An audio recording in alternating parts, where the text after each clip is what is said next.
Sometimes, the most brilliant person in the building isn't sitting in the boardroom. They're the one quietly sweeping the floor when no one's looking.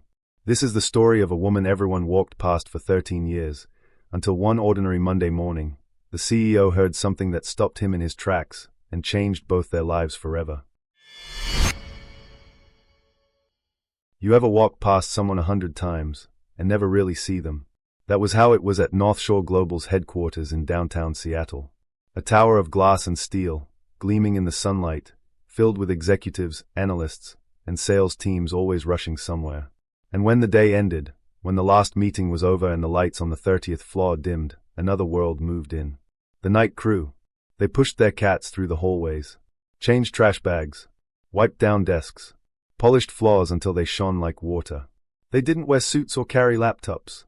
They wore name tags and sturdy shoes.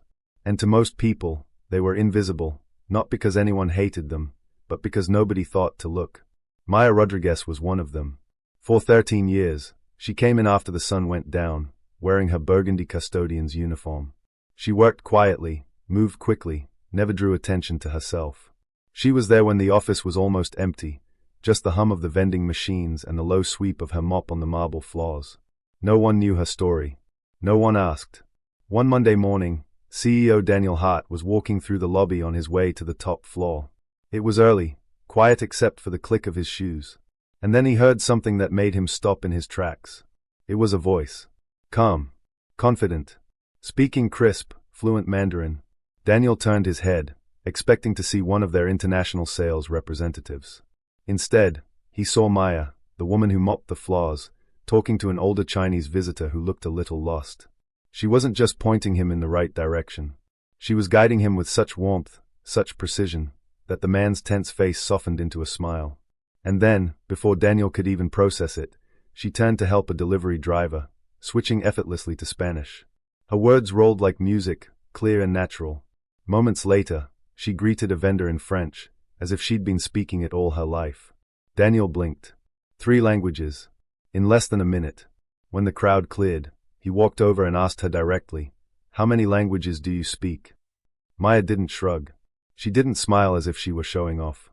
She just said, 9. And then, like it was nothing, she listed them: Mandarin, Spanish, French, Portuguese, German, Arabic, Italian, Swahili, and even Latin. Daniel was stunned. He asked her to step into the elevator with him. She hesitated. 13 years in this building, and she had never once been invited upstairs. But she followed him in. As the elevator rose, she told him her story. She grew up in Toledo, Ohio. Her parents worked long hours, but she loved books, especially ones in different languages. She worked hard, earned a full scholarship to study linguistics. Then life shifted. Her mother fell ill. Her father passed away. She became a single mother with bills to pay. Dreams didn't disappear, but they had to be folded and set aside like clothes in a drawer. She took whatever job she could find.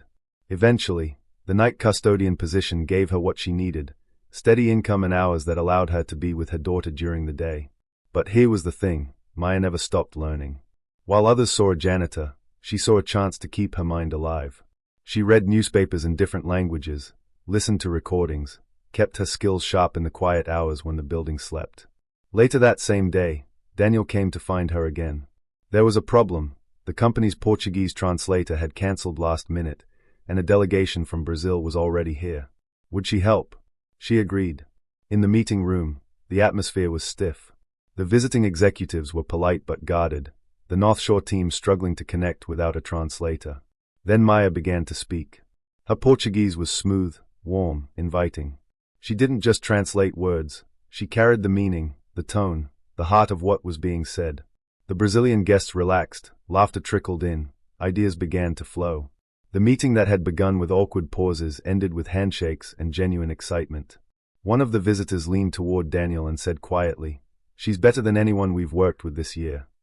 The next morning, Daniel called Maya into his office. He told her he wanted to create a new role, cultural liaison for international affairs. She would host international guests, assist in negotiations, review multilingual contracts. Maya hesitated. Praise, especially sudden praise, felt dangerous. She had learned not to expect recognition. She asked why he was doing this. Daniel said it wasn't charity, It was overdue recognition. He didn't care that she didn't have a degree. He valued her lived experience, her skill, her presence. Finally, she agreed. But when she left his office, she made one quiet request. She wanted to keep her old custodian's uniform. Not to wear on the job, but to keep as a reminder of where she had been. That night, Maya held the folded uniform in her hands. It smelled faintly of cleaning solution and lemon polish. She thought of all the nights she had worn it, walking those silent halls unseen. And now, she was stepping into something entirely different. She didn't know what challenges were ahead. She didn't know who would welcome her, or who would try to push her back into the shadows. But she knew one thing. She was ready to be seen. The news traveled fast. By the end of the week, everyone at Northshore Global knew that the woman who used to mop the lobby was now a cultural liaison. Some people clapped her on the back and said, "Well deserved."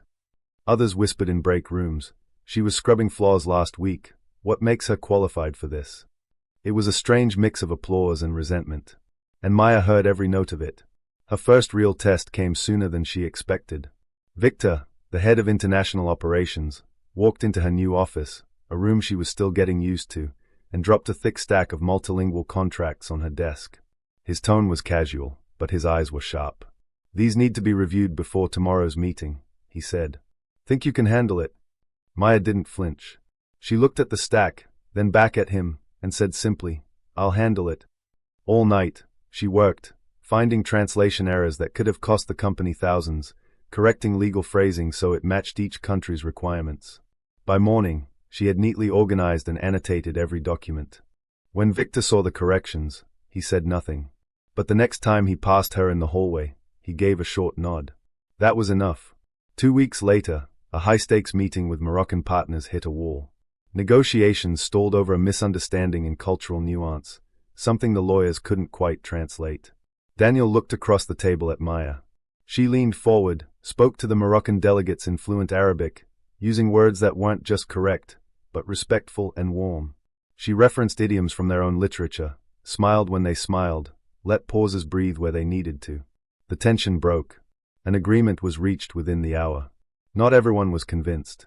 At the quarterly board meeting, Eleanor Crane, sharp suit, sharper tongue, leaned back in her chair and said, "I still don't see why we need to create a position for someone without formal qualifications. Good intentions don't run a business." The room went quiet.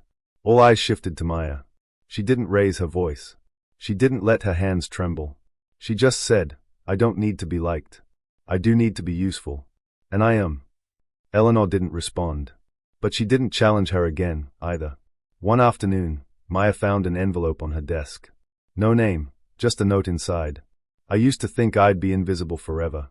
But today, I stood taller because of you." Maya read it twice, her eyes stinging. She realized this wasn't just about her anymore. She started a program called Voice Inside, a mentorship initiative for employees in entry-level or overlooked positions. She helped them practice interviews, build language skills, and step into opportunities they thought were out of reach. Her office door stayed open, and every so often, she'd glance at her old uniform hanging on a hook in the corner, a reminder that dignity is not tied to a job title. Months later, at a leadership summit, Daniel asked her to give a keynote. She walked on stage, facing hundreds of faces, some familiar, most not.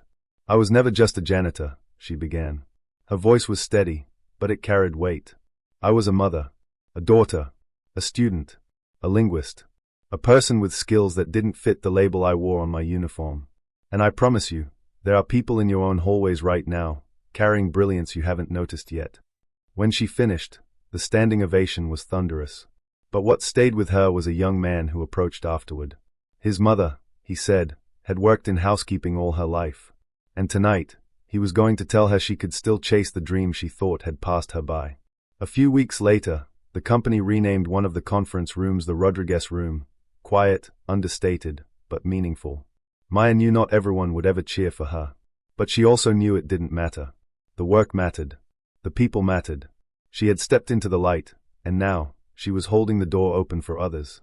Talent has no dress code. Intelligence doesn't ask permission. Brilliance can wear a name tag and carry a mop. Maya's journey wasn't luck. It was readiness meeting the moment. She didn't just take a seat at the table. She made space for more chairs.